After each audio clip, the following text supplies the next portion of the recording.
Hey there, friendlies. How's up? Welcome to another wonderful whiskey review here on my very tiny channel. What are we doing today? Something I'm interested in. Well, it's always something I'm interested in, but this is something new to me in a more general sense.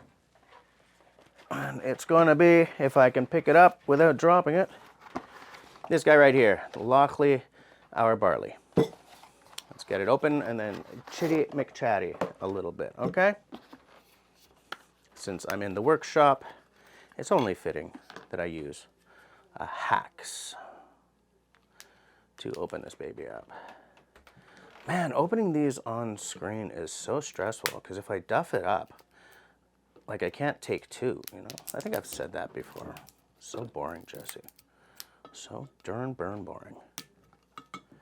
Don't cut yourself now. Is that going to come off? I got an idea.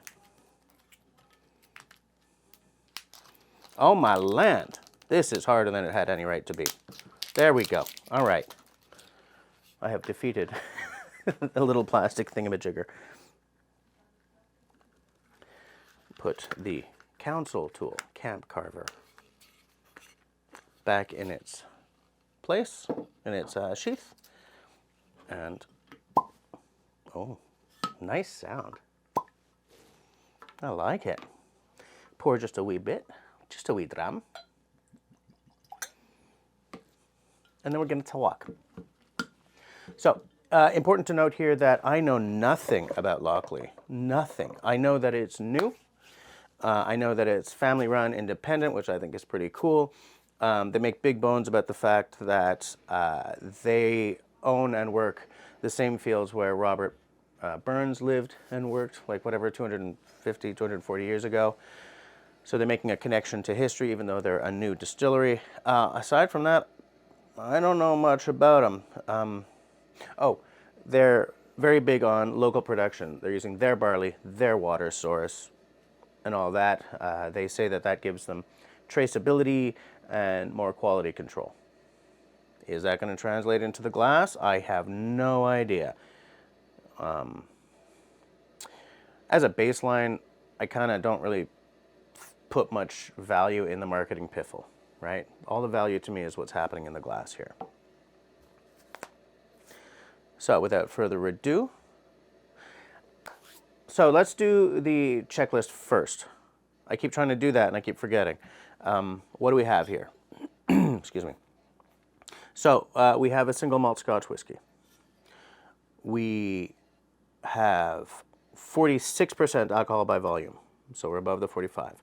We do not have an age statement, but we also know that this is unchill-filtered and with natural color. So that's, what, 4 on 5 for that? So now that we've got that out of the way, let's go to the design. I like it.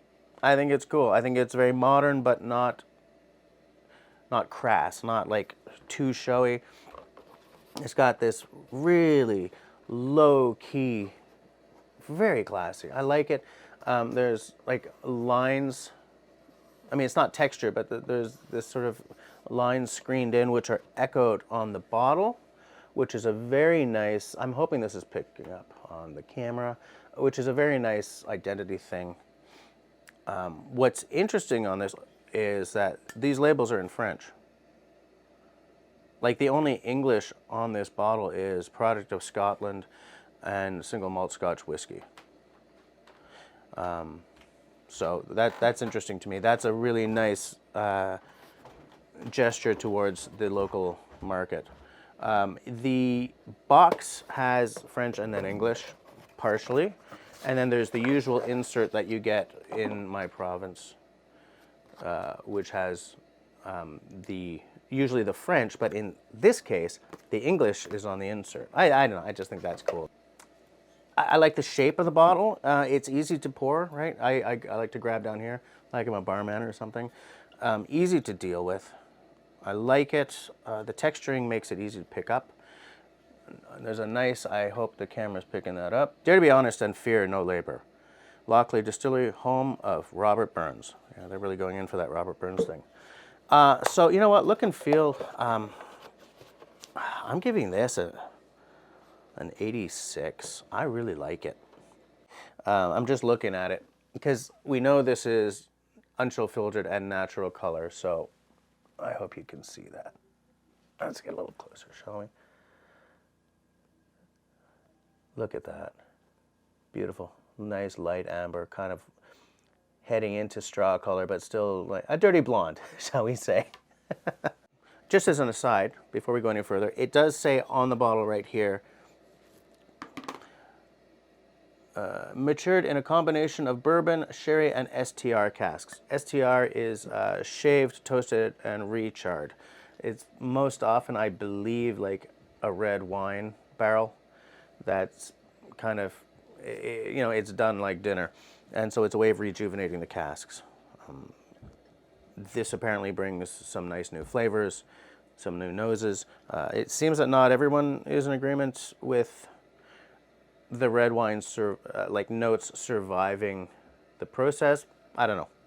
I have almost nothing that's STR cask here. So back on track. Let's go to the nose, shall we?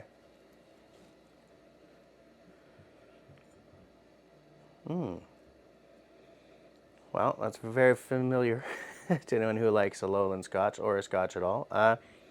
Very caramel, very butterscotchy. My phone's ringing, sorry guys. Okay, I'm on the lawn that I have just mown. There's a fresh cut grass, and I got lemon drops going. There's sort of there's that butterscotchy caramel note that I'm so used to. Definitely malty, youthful though. The oak is not, you know, carrying the show in any way here. And like a jam. Not like a dark cherry jam or something, an orange or something like that. For something with no age statement, so like I'm thinking 3 years, let's get this out of the way. I think that's a very good nose. It's still just a little disparate, but I think on a 10-year age statement, that's going to come right together. I'm going to call that nose 85. Absolutely. So let's go to the palate, shall we?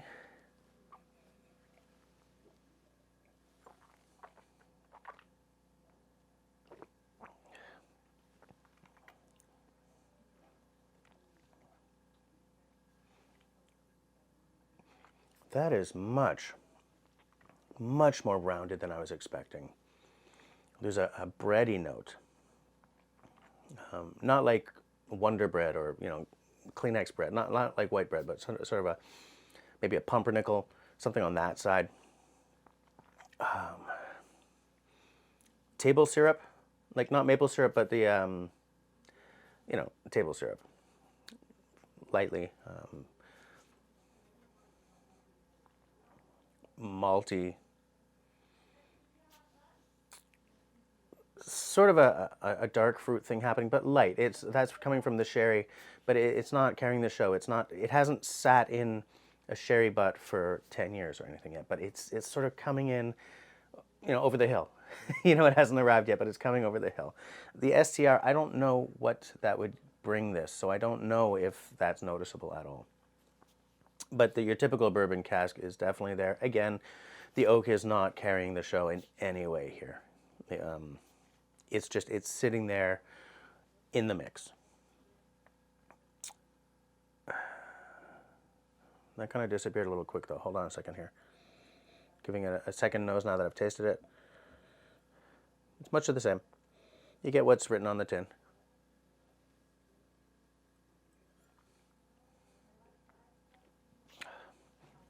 On second taste, now there's that espresso thing I keep getting at the end of the tongue. Now some spice comes in. Now there's a nutty thing happening. But it's not taking up my whole tongue. Like there's no weight of it on my tongue, which is probably because of the youth, I find.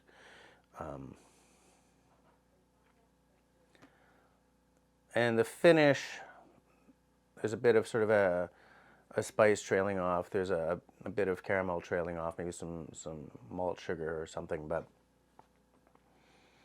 I'd be stretching it to say that's even a medium finish. I think that on the palate, there's a lot of promise here. There's some very nice flavors, but it's just a little hollowed out. I don't dislike it. I think it's very pleasant. I'm trying to decide. I kind of feel like I don't want to go too low because I'm a little let down because the nose was more promising.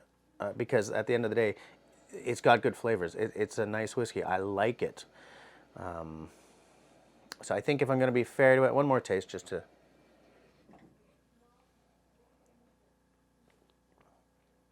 See, it's sprightly, it's young, it's fun. And the more I taste it, the more the spicy elements are sort of out in front, center stage. But the finish, it disappears pretty fast. I'm going to give it, I think it's an 80. Okay, because I do like it. I like where it's going. I like where it's taking me. And I don't want to over-ding it because it's still too young. Because I see where they're going, and I think it's going to be great. I think it's going to be fabulous. I think it's going to be a much higher mark when this is 10 years, 12 kind of thing. Yeah, very nice. So shall we... Before we wreck it, let's talk about value. This was under $100, even here in Quebec. Was it a stonking deal, like a $40 bottle? No, of course not. It sat right in the middle. Okay, so I would say that for value, this is like a 75. Now that we got all that out of the way, shall we wreck it? I'm just putting a tiny bit of water because I've been tasting and tasting. Give it a light swirly swirl. Doesn't really affect the nose that much, actually.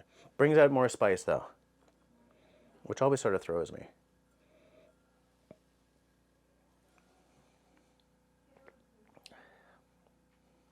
Nah. At 46%, don't water it. It's not going to hold up against the water at all. Empty glass. Video's over. That's all she wrote. Thanks for hanging out with me for this little review. I can't wait to see what else Lochley comes out with. As I always say, if you like what I'm doing, then please do the following 3 things. 1, comment down below. What do you think I should do next for Lochley? Or do you like them or even know them? 2, share this video. That helps me more than you could possibly imagine. And 3, leave me a smiley thumb. If you don't like what I'm doing, that's all right. Leave me a frowny thumb. Thanks for watching, guys.